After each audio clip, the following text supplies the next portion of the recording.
Olá, que a paz do Senhor esteja com todos. Sejam muito bem-vindos ao nosso estudo da série O Grande Conflito. Que bom ter você com a gente de novo, meu amigo.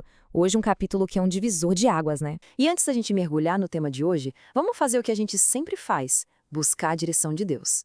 Vamos orar rapidinhos? Senhor nosso Deus, muito obrigado por mais essa oportunidade de estudo. Pedimos que o Teu Santo Espírito nos ilumine, que abra nosso entendimento para a gente não só aprender sobre a história, mas tirar lições preciosas para a nossa vida hoje. Oramos em nome de Jesus. Amém. Amém!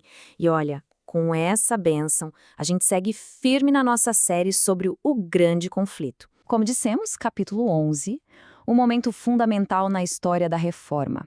E antes de começarmos, queremos fazer aquele convite especial. Se você tem sido abençoado por esses estudos, considere se inscrever aqui no canal Nisto Cremos Channel. Deixe seu comentário, sua curtida, isso ajuda demais a plataforma a levar essa mensagem para mais gente. E o nosso roteiro de hoje tá bem claro. A gente vai ver como essa crise toda começou, qual foi a proposta inaceitável que colocou tudo em risco, como a questão da consciência se tornou ponto central e, claro, como nasceu esse protesto histórico e o que a gente aprende com tudo isso hoje. Vamos lá, então. Para entender o que aconteceu, a gente precisa voltar um pouquinho no tempo. Então vamos lá, vamos para o cenário da nossa história. Imagina só, a gente está em 1529, na cidade de Spira, numa assembleia do Império que eles chamavam de Dieta, e o clima era pesado, sabe? Cheio de tensão, de ameaça. Era o oposto do que tinha acontecido só 3 anos antes, quando eles tinham conseguido um pouco de liberdade religiosa. A reforma estava de verdade por um fio. O imperador Carlos V, uma das figuras mais poderosas da Europa, estava meio ocupado com outras coisas. Guerras com a França, a ameaça do Império Turco, e isso deu um certo respiro para a reforma crescer. Só que essa calmaria estava para acabar. Assim que ele conseguiu uma trégua nessas frentes de batalha, ele se virou com força total para o que ele considerava um maior problema interno: a heresia de Lutero e seus seguidores. O objetivo era claro: esmagar a reforma de uma vez por todas. Essa linha do tempo ajuda a gente a visualizar a tensão crescendo. Em 1526, na primeira Dieta de Spira, por causa dessas guerras que você mencionou, o imperador foi forçado a ceder e deu liberdade para cada estado decidir sua religião. Foi uma vitória da providência. Mas, 3 anos depois, em 1529, a situação mudou completamente. Com as mãos livres, ele convoca uma segunda dieta no mesmo lugar com um único objetivo: revogar aquela liberdade e impor a vontade de Roma. Esmagar o que ele chamava de heresia. Aquela paz frágil estava prestes a ser despedaçada. E esse sentimento, sabe, uma mistura de medo total com uma fé que não se abalava, nossa, foi perfeitamente descrito nas palavras de Melanchthon, um dos reformadores. Ele escreveu assim: "Nós somos o ódio e a escória do mundo, mas Cristo olhará para o seu pobre povo e o preservará." Eles sentiam na pele o peso da perseguição, mas a confiança deles estava firmada em alguém muito maior que o imperador. O que realmente botou fogo em tudo foi uma ordem do imperador. Uma ordem fria, autoritária, para acabar com a liberdade de consciência. Imagina o choque que foi para eles. Gerou uma onda de revolta, de alarme geral. Um dos que estavam lá descreveu a cena dizendo que era como se Cristo estivesse caindo de novo nas mãos de Caifás e Pilatos. Era um ataque direto à liberdade do Evangelho. E isso leva a gente direto para o centro do problema, aqui na seção 2, a escolha da consciência. Os príncipes que apoiavam a reforma se viram num beco sem saída, diante de uma escolha terrível. E não era só uma questão política, não. Era uma decisão que ia definir o destino da alma deles e de milhares de outras pessoas. A pergunta que não queria calar, que pesava no coração de cada um deles, era essa: o que a gente faz? Se submete ao decreto e garante uma paz temporária com o império, ou a gente resiste em nome da nossa consciência e enfrenta a ruína completa, perder as terras, os títulos e, muito provavelmente, a própria vida. A pressão para eles cederem era gigantesca. Vamos dar uma olhada nessas 2 portas que estavam na frente deles. A primeira, a da submissão, parecia muito tentadora. Roma oferecia um acordo, sabe, dizendo: olha, vocês podem continuar com a fé de vocês desde que fique só aí, dentro das suas fronteiras. Parecia razoável, uma paz que dava para comprar. Mas o outro caminho, o caminho da fé, nossa, exigia o sacrifício de tudo, mas era o único que não traía o princípio da verdade e da liberdade para todo mundo. E aqui está o ponto que não deixava eles dormirem em paz.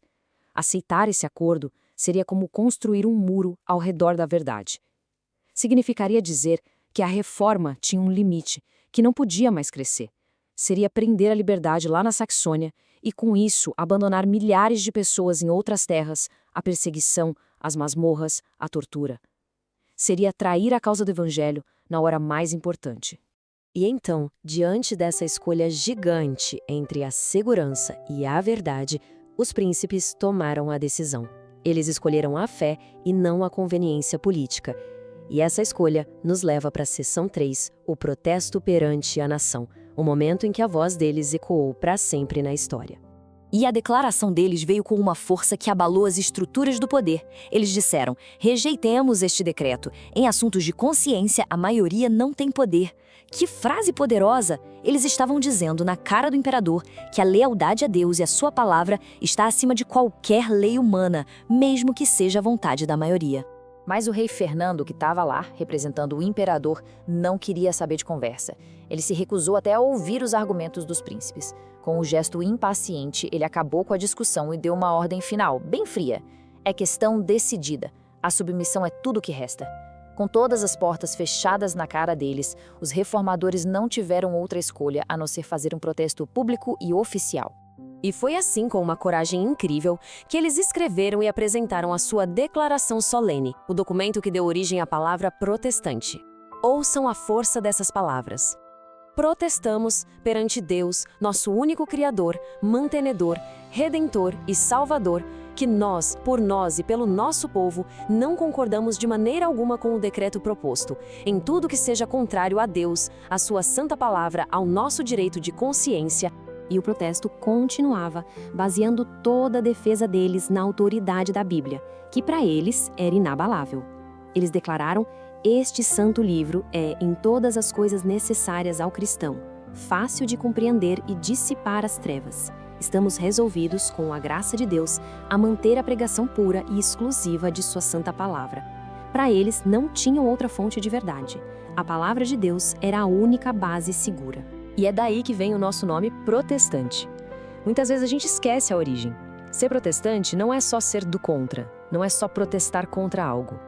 É, em primeiro lugar, protestar a favor de algo, a favor da autoridade da Bíblia e da liberdade de consciência. É um nome que nasceu de um ato de coragem. E esse protesto histórico, gente, não foi só um ato de rebeldia política, não. Ele foi a definição dos pilares da reforma. Ele estabeleceu o DNA do protestantismo. E é isso que a gente vai ver agora na seção 4, o princípio inabalável. O que nasceu de verdade naquele dia, daquela coragem toda, foram 2 princípios que mudaram para sempre a relação entre as pessoas, a igreja e o Estado. Esses princípios, criados ali no calor do momento, formam a essência do que é ser um protestante. Olhem só esses pontos aqui, eles resumem tudo. O protestantismo coloca a consciência, guiada pela palavra de Deus, acima do poder do Estado. Coloca a autoridade da Bíblia acima da autoridade da igreja. Resumindo, ele diz que o governo não tem que se meter em assuntos de fé e defende o direito sagrado de cada pessoa a adorar a Deus do seu jeito. Naquele dia, na frente do imperador Carlos V, eles corajosamente levantaram a coroa de Jesus Cristo. Certo. Tudo isso é história. E é uma história incrível. Mas a pergunta que não quer calar é: o que essa história de coragem, de quase 500 anos atrás, tem a ver com a gente hoje? É isso que a gente vai explorar agora, na nossa sessão 5, um apelo para nossos dias.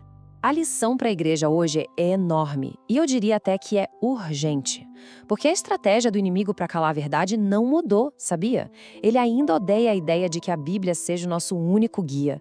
E ele ainda trabalha sem parar para destruir a liberdade religiosa, muitas vezes usando a mesma tática de sempre: tentar unir a igreja com o poder do Estado para forçar suas doutrinas. Por isso, hoje mais do que nunca, o grande princípio protestante tem que ser a nossa bússola. A Bíblia e somente a Bíblia como regra de fé e de vida. Aquela mesma firmeza na palavra de Deus que a gente viu na reforma é a única esperança de uma reforma de verdade hoje. As igrejas não podem nem pensar em dar um passo para se unir com o erro ou com o poder do Estado. A nossa lealdade é só uma: ao Rei dos Reis. E tudo isso nos leva a um chamado bem pessoal. A coragem daqueles príncipes não vinha deles mesmos, vinha de um relacionamento com Cristo. E essa mesma fonte de poder está disponível para todos nós, hoje. A pergunta que fica no ar é: será que hoje é o dia de decidir aceitar Jesus como seu Salvador e Senhor pessoal? Ele que é a base de toda a verdade e toda a liberdade. E essa decisão de fé fica mais forte quando a gente conhece mais. Por isso, nosso último apelo é para que cada um estude a Bíblia por conta própria. Não dependa só do que os outros dizem. É um convite para mergulhar nas páginas da Bíblia. Lá dentro, a gente encontra a verdade que liberta de verdade.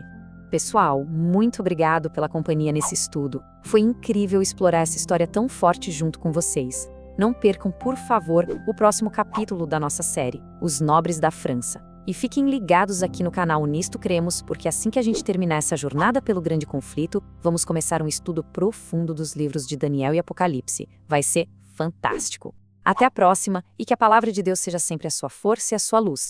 Nisto Cremos Channel, canal de esperança. Um canal comprometido com a verdade bíblica profética e o estudo das Escrituras nos últimos dias da história humana.